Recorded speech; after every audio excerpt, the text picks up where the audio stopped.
کہ نبوت تو رحمت تھی، نبوت کا مقصد انسانوں کی ہدایت، نبوت کا مقصد انسانوں پر حجت قائم کرنا، انسان ختم نہیں ہوئے، نبوت کیسے ختم ہو جائے؟ یہاں سے بات چلا کے پھر اس نے اپنی نبوت کا دعویٰ کیا. بات سمجھ میں آئی؟ پہلے آدمی کو سٹیج تیار کرنا پڑتا ہے نا، تمہید باندھنی پڑتی. یہ تمہید تھی، تمہید وزنی تھی، لیکن جواب غلط تھا. صحیح جواب کیا ہے؟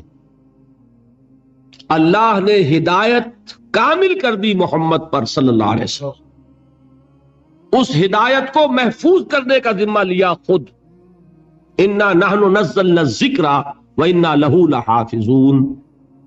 اب کام رہ گیا دعوت اور تبلیغ اور اتمام حجت. یہ حضور کے بعد لازم کر دی امت محمد پر. اب جواب صحیح آیا، نبی کی ضرورت نہیں. نبی کی ضرورت کب تھی؟ جبکہ ابھی ہدایت کامل نہیں ہوئی تھی. ابھی تو انسان کی ذہنی استعداد اتنی نہیں ہوئی تھی کہ کامل ہدایت دے دی جاتی. ایک بچہ ہے پرائمری کا، اسے آپ فلسفہ پڑھائیں گے کیا؟ اس کو پی ایچ ڈی استاد رکھ دیجئے، کیا وہ اپنا علم اس کو منتقل کر دے گا؟ اس کی اپنی استعداد بھی تو چاہیے کہ نہیں؟ ہاں، وہ ایم اے کر چکے گا تو فلسفہ پڑھائیے اس کو. تو نوع انسانی بھی تدریجاً ارتقائی مراحل طے کر رہی تھی. حضرت مسیح کے الفاظ موجود ہیں انجیل میں آج بھی. لاسٹ سپر جو تھا، جس کے بعد ان کے کہنے کے مطابق ان کی گرفتاری عمل میں آئی، اس میں انہوں نے کہا تھا کہ مجھے تم سے، اپنے حواریین سے فرمایا تھا کہ مجھے تم سے ابھی اور بھی بہت سی باتیں کہنی تھیں، لیکن ابھی تم ان کا تحمل نہیں کر سکو گے. میں اپنے باپ، آسمانی باپ کے پاس جاؤں گا تاکہ اس کو بھجواؤں. وہ ہے محمد الرسول اللہ صلی اللہ علیہ وسلم، جن کی بشارت دینے کے لیے حضرت مسیح آئے. وَإِذْ قَالَ عِيسَىٰ لِقَوْمِهِ يَا قَوْمِ لِبَنِي إِسْرَائِيلَ يَا بَنِي إِسْرَائِيلَ إِنِّي رَسُولُ اللَّهِ إِلَيْكُمْ مُصَدِّقًا لِمَا بَيْنَ يَدَيَّ مِنَ التَّوْرَاةِ وَمُبَشِّرًا بِرَسُولٍ يَأْتِي مِن بَعْدِي اسْمُهُ أَحْمَدُ. معلوم یہ ہوا کہ انسان جب میچور ہو گیا ذہنی اور فکری اعتبار سے تو الہدا دے دی گئی. یہی وجہ ہے تورات کی حفاظت کا ذمہ اللہ نے نہیں لیا. سوچا کبھی آپ نے کیوں؟ کیا تورات اللہ کی کتاب نہیں تھی؟ اور اللہ اس کی حفاظت کا ذمہ لیتا تو کیا اس میں تحریف کر سکتا تھا کوئی؟ پھر کیا وجہ ہے کیوں نہیں ذمہ لیا اللہ نے؟ اور برا نہ مانیے، اگر اللہ نے قرآن کی حفاظت کا ذمہ نہ لیا ہوتا تو قرآن محفوظ رہ جاتا.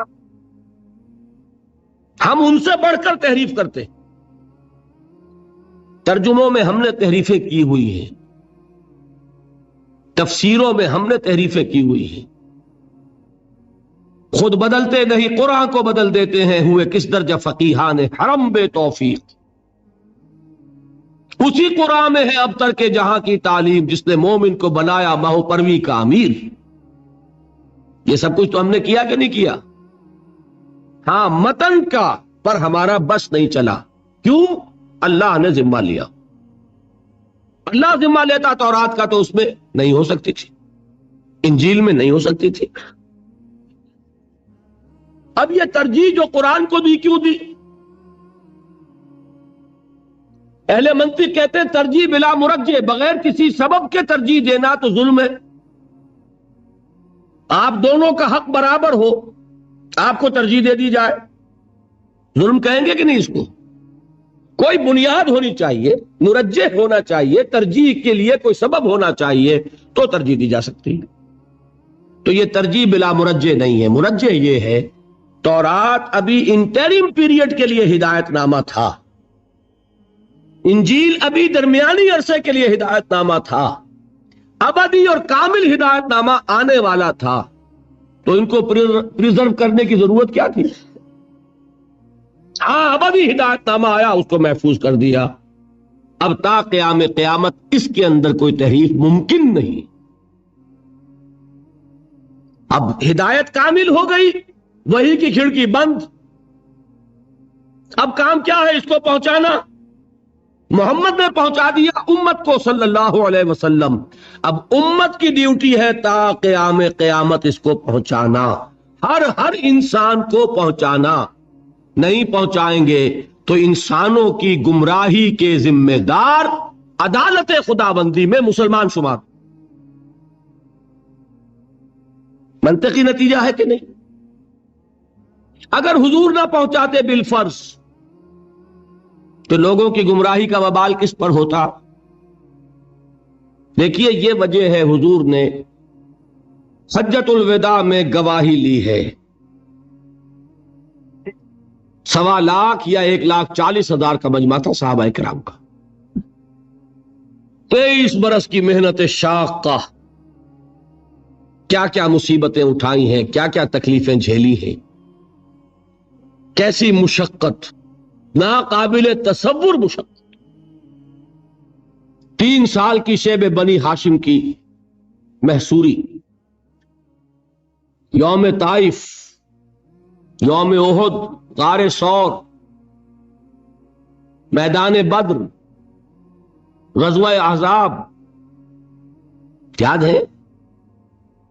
لیکن 23 برس کی محنت کا حاصل اللہ نے کوشش کو سفل کر دیا، بارآور کر دیا. جزیرہ نما عرب سے شرک کا، کفر کا خاتمہ ہو گیا. جاء الحق وزهق الباطل ان الباطل کان زہوقا. اور اب 1.25 لاکھ کا مجمع ہے کلمہ گو. حضور نے خطبہ ارشاد فرمایا، مشہور خطبہ. آخر میں سوال کیا، الا هل بلغت، لوگوں میں نے پہنچا دیا کہ نہیں؟ اور جواب دیا پورے مجمع نے بیک زبان، انا نشهد انک قد بلغت الرسالۃ وادیت الامانۃ ونصحت الامۃ وکشفت الغم. ہاں حضور ہم گواہ ہیں، آپ نے رسالت کی ادائیگی کا حق ادا کر دیا، امانت کی ادائیگی کا حق ادا کر دیا، ہماری خیر خواہی کا حق ادا کر دیا، اور گمراہی کے اندھیروں کے پردوں کو چاک کر دیا. 3 دفعہ سوال کیا، 3 دفعہ جواب لیا. یہ حضور کا عام معمول بھی تھا. کی وجہ یہ کہ لاؤڈ سپیکر تو تھے نہیں. ہوتا کیا تھا، مجمع بیٹھا، ایک طرف داہنی طرف رخ کیا، بات کی، پھر سامنے رخ کیا، پھر وہ بات دہرائی. جب داہنی طرف رخ ہے بائیں والوں کو نہیں سنائی دے گا، پھر بائیں جانب رخ فرمایا اور بات کر 3 مرتبہ. انا نشهد انک قد بلغت الرسالۃ وادیت الامانۃ ونصحت الامۃ وکشفت الغم. اب اس کے بعد حضور نے نگاہ اٹھائی آسمان کی جانب، انگشت شہادت سے اشارہ کیا، وہ بھی 3 مرتبہ، پہلے آسمان کی طرف پھر لوگوں کی طرف. کیا الفاظ ادا فرمائے، اللہم اشہد، اللہم اشہد، اللہم اشہد. اے اللہ تو بھی گواہ رہے، یہ مان رہے ہیں کہ میں نے پہنچا دیا. اس کو میں کہا کرتا ہوں، انگریزی میں اس کا مفہوم آپ ادا کریں گے، سائی آف ریلیف. ایک بارے گراں تھا، ایک سبکدوشی کا احساس ہو گیا، آج وہ ذمہ داری ادا ہو گئی. انا سنلقی علیک قولا ثقیلا، اے نبی ہم آپ پر بڑی بھاری بات ڈالنے والے ہیں. وہ بھاری بوجھ آج اتر گیا. اس کے بعد آپ نے فرمایا فَلْيُبَلِّغِ الشَّاهِدُ الْغَائِبَ، اب پہنچائیں وہ جو یہاں ہیں ان کو جو یہاں نہیں. یہ بوجھ میرے کندھے سے اتر کر اب تمہارے کندھوں پر آ گیا ہے. میں صرف تمہارے لیے رسول ہو کر نہیں آیا، میری رسالت ہے آفاقی. وَمَا أَرْسَلْنَاكَ إِلَّا كَافَّةً لِلنَّاسِ بَشِيرًا وَنَذِيرًا. اے نبی ہم نے آپ کو نہیں بھیجا ہے مگر پوری نوع انسانی کے لیے بشیر اور نذیر بنا کر. سمجھ میں آ رہا ہے؟ ابھی تک حضور نے کہاں تک بات پہنچائی؟ حق تو ادا کیا ہے اور حق قائم کر دیا اتمام حجت کے درجے میں. کس پر؟ اہل عرب پر. ایران کے تو صرف بادشاہ کے پاس سے خط پہنچا ہے نا، اور اس بدبخت نے وہ خط بھی پھاڑ دیا. اسے ہی شائع کر دیتا، پبلش کر دیتا، ہر ایرانی تک پہنچا دیتا، تو کم سے کم حضور کا دعوی نبوت تو پہنچ گیا ہوتا. اسے تو وہی پھاڑ دیا. تو کیا ایرانیوں کو تبلیغ ہو گئی؟ رومیوں کو ہو گئی؟ آپ کہہ سکتے ہیں کہ خطوط پہنچ گئے حضور کے، لیکن کیا ہندیوں کو ہو گئی؟ وہاں تو خط بھی نہیں پہنچا. کیا چینیوں کو ہو گئی؟ کون کرے گا یہ ہے وہ ذمہ داری کا بوجھ جو امت کے کاندھے پر منتقل ہو گیا. اب یہ شہادت علی الناس کی ذمہ داری ہے مسلمانوں، تم پر ہے. کل میں نے سورہ حج کی آخری 2 آیات تلاوت کی تھی. آخری آیت کیا ہے؟ وَجَاهِدُوا فِي اللَّهِ حَقَّ جِهَادِهِ. اے مسلمانوں، اللہ کے لیے محنتیں کرو جیسی کہ محنت کا حق ہے. کس لیے کرو؟ یہ ذرا میں آیت لمبی ہے، مختصر کر رہا ہوں درمیان کا حصہ چھوڑ کر. لِيَكُونَ الرَّسُولُ شَهِيدًا عَلَيْكُمْ وَتَكُونُوا شُهَدَاءَ عَلَى النَّاسِ. تاکہ تم بنو گواہ لوگوں پر اور رسول بنے گواہ تم پر. رسول گواہی دے دیں گے قیامت کے دن، اے اللہ میں نے پہنچا دیا تھا. بری ہو جائیں گے. اب ذمہ داری تمہاری ہوگی، اپنا حساب بھی دو اور مزید دوسروں تک پہنچانے کی ذمہ داری تم پر تھی. تم نے پہنچایا کہ نہیں؟ اے اللہ یہ تو نہیں کیا. کیا نتیجہ نکلا؟ لوگوں کی گمراہی کے ذمہ دار کون؟ تم. سمجھ رہے اہمیت؟ اسی کو سورہ بقرہ میں دہرایا، وَكَذَلِكَ جَعَلْنَاكُمْ أُمَّةً وَسَطًا لِتَكُونُوا شُهَدَاءَ عَلَى النَّاسِ وَيَكُونَ الرَّسُولُ عَلَيْكُمْ شَهِيدًا. اے مسلمانوں، تمہیں ہم نے بہترین امت بنایا ہی اس لیے ہے تاکہ تم گواہ بنو پوری نوع انسانی پر اور رسول گواہ بنے تم پر صلی اللہ علیہ وسلم. قرآن مجید میں اہم مضمون 2 مرتبہ ضرور آتا ہے، یہ 2 مرتبہ میں نے گنوا دیا. سورہ حج کی آخری آیت، سورہ بقرہ میں دوسرے پارے کے شروع میں. یہ ہے ہماری اس عملی ذمہ داری کی دوسری سطح، اور یہ جان لیجئے یہ فرض ہے. میں تواصی بالحق میں ثابت کر چکا 3 بنیادیں اس کی ہیں، اور یہاں بھی میں نے ثابت کر دیا کہ در حقیقت یہ ختم نبوت کا لازمی تقاضا ہے. جو ٹھوکر کھائی غلام احمد قادیانی نے وہ کیا کہ لوگوں کی ہدایت کے لیے نبوت جاری رہنی چاہیے. یہ حماقت ہے. نبوت کامل ہو چکی محمد پر، ہدایت کامل ہو چکی محمد پر صلی اللہ علیہ وسلم، اور اس ہدایت کو اللہ نے ہمیشہ کے لیے محفوظ کر دیا. اب نبوت کی ضرورت نہیں، اب اس کی تبلیغ ہے، اس کو پھیلانا ہے، اس کو پہنچانا ہے، اس کی نشر و اشاعت ہے، حجت کا قائم کرنا ہے. اور یہ ذمہ داری ہے اب امت محمد کی صلی اللہ علیہ وسلم. اگر وہ کرے گی سرخرو ہوگی، نہیں کرے گی تو دنیا کی گمراہی کا وبال اس کے کندھے پر آئے. میں اس کی سادہ مثال ایک دیا کرتا ہوں، قرآن مجید میں بھی ہے، اور جو سادہ مثال ہے اس سے پہلے بات سمجھ لیں. آپ نے اپنے کسی عزیز کو پیغام بھیجا کسی پیغامبر کے ہاتھوں، کل شام تک یہ کام بھائی ضرور کر دینا ورنہ میرا بڑا نقصان ہو جائے گا. ہو سکتا ہے کہ کہیں کسی کا اقامہ گم ہوا ہو بھائی، اور سعودی عرب کا اقامہ ہو، یہاں کا نہیں، یہاں تو پھر بھی کچھ نرمی ہے شاید، اور اس کو نے کہا ہو کہ بھائی یہ درخواست دے کر لے لینا اس کی رسید ورنہ میں گرفتار ہو جاؤں گا. ٹھیک ہے، لیکن وہ اقامے کی درخواست نہیں دی گئی، آپ گرفتار ہو گئے. غصے میں جو آپ کو جنجلاہٹ آئے گی کس پر آئے گی؟ فرض کیجئے کہ آپ اپنے اس عزیز سے شکوہ کرتے ہیں کہ میں نے تمہیں پیغام بھیجا تھا، تم نے نہیں کیا کام. اگر وہ یہ کہہ دے بھائی مجھے آپ کا پیغام ملا ہی نہیں، تو اب کچھ اور کہہ سکیں گے آپ اس سے؟ وہ تو بری ہو گیا نا. سارا غصہ کس پہ آئے گا؟ اس پیغامبر پہ. تمہیں میں نے اتنی اہم ذمہ داری سونپی، تم نے اس کا حق ادا نہیں کیا. اور وائسی ورثہ کیا ہوگا؟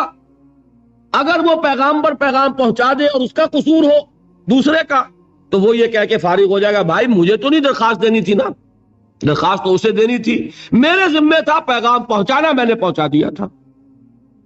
اب یا یہ مجرم یا وہ مجرم، اسی کو ذہن میں رکھیے۔ اللہ نے پیغام بھیجا رسول کے ذریعے نوع انسانی کے نام، رسول پہنچا دے تو بری، اور ساری ذمہ داری اب انسانوں کی، رسول نہ پہنچائے تو دوسروں کی ذمہ داری جو ہوگی سو ہوگی، پہلی ذمہ داری رسول کی ہو جائے۔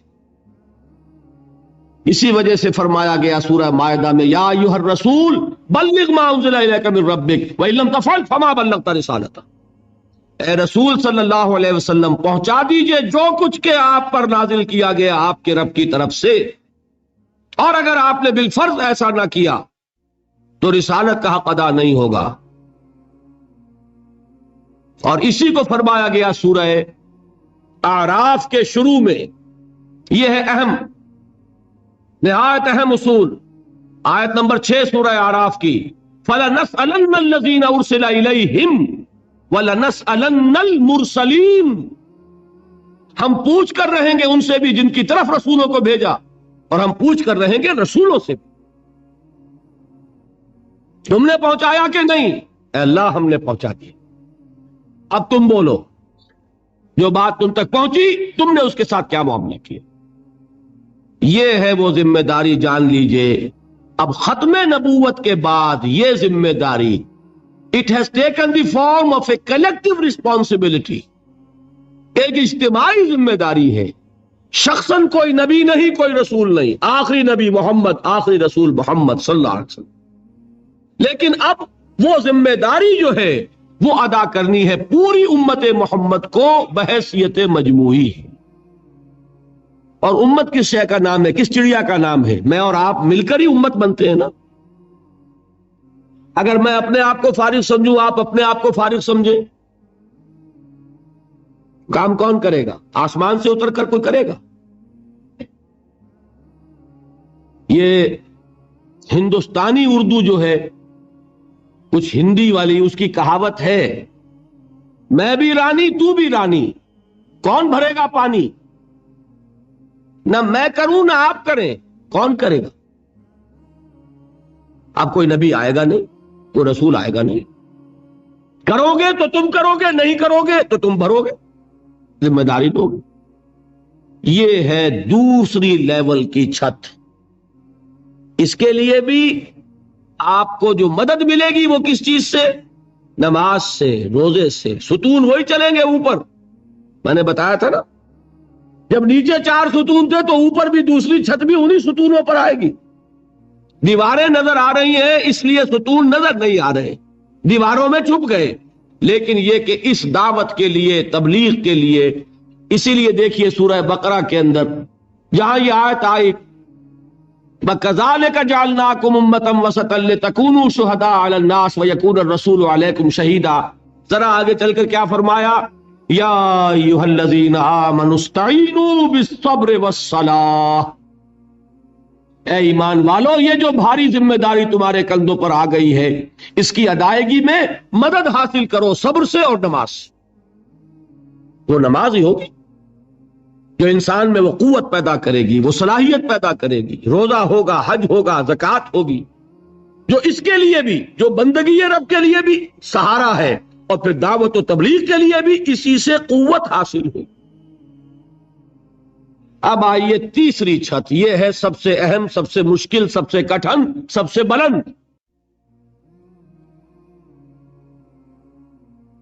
میں نے عرض کیا تھا کہ پہلی چھت ہے اہم ترین اور تیسری چھت ہے بلند ترین، اس لیے میں نے کہا سب سے اونچی منزل یہ ہے۔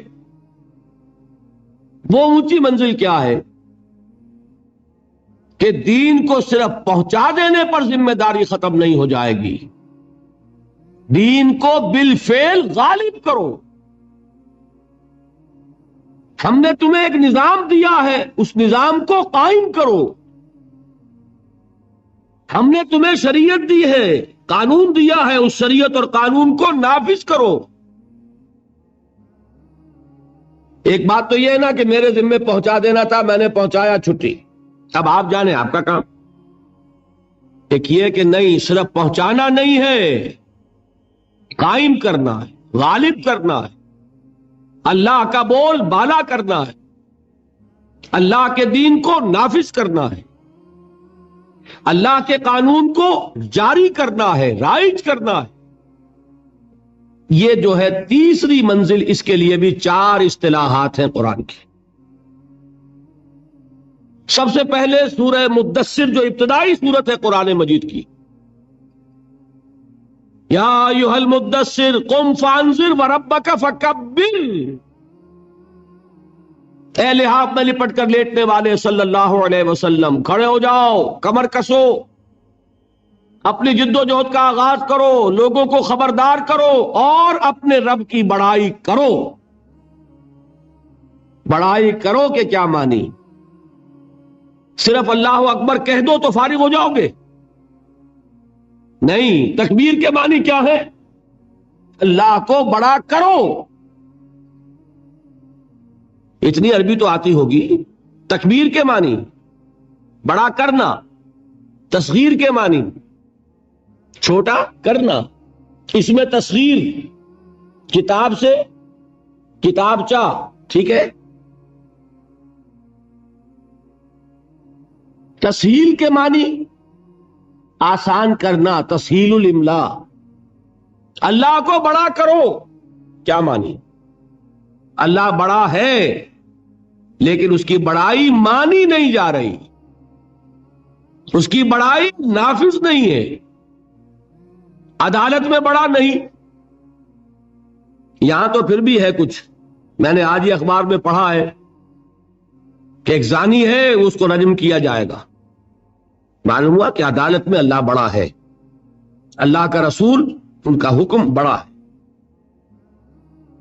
چور ہوگا، ہاتھ کاٹا جائے گا، لیکن جس عدالت میں چور کا ہاتھ نہ کٹ رہا ہو، وہاں کون بڑا ہوا؟ جو دوسرا قانون ہے جس نے بنایا وہ بڑا، اللہ کا قانون چھوٹا۔ اللہ کا قانون چھوٹا تو اللہ